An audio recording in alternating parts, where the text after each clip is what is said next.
All right, so after watching my fellow classmates' videos, I would like to say that I think our thoughts kind of meshed together.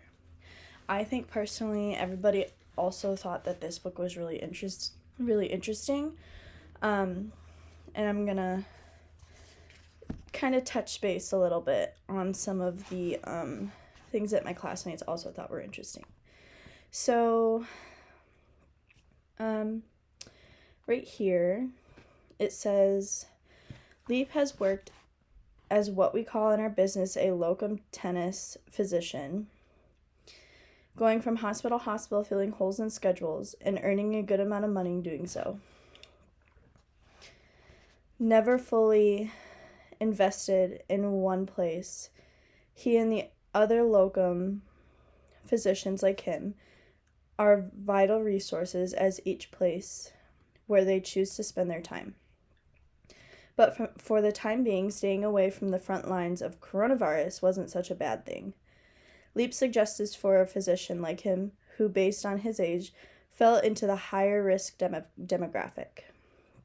Finding no opportunities in the advertisements to suit his tastes that day, Leap fiddled with his guns instead. He had grown up around guns. In Dad's dresser, in the closet, in the neighbor's truck, it's what I knew, he said. His ownership of firearms began as early as childhood. In college, Leap spent time in the Reserve Officer Training Corps. After becoming a practicing emergency physician, he spent several weeks as a flight surgeon. He muses that, even in the parking lots of the rural hospitals where he has worked, 1 out of every 3 vehicles would house a firearm. Sitting on the porch of his rural South Carolina home that sits on a 50-acre parcel of land, Leap has ample time to reflect on the cases he has witnessed over the decades of his clinical practice.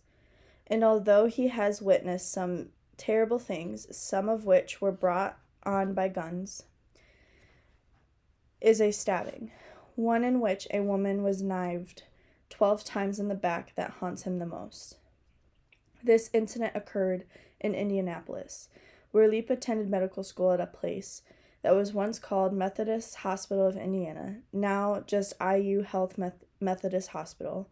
Back at home in South Carolina as an independently practicing emergency physician, Leap remembers that emergency thoracotomy, the proverbial cracking of the chest, where a patient of penetrating trauma afflicted by a knife or a bullet wound loses their pulses and the doctors must reach inside of the body, place a clamp across the aorta, the huge blood vessel coming directly of the heart, and see if there are any salvageable injuries that can be fixed.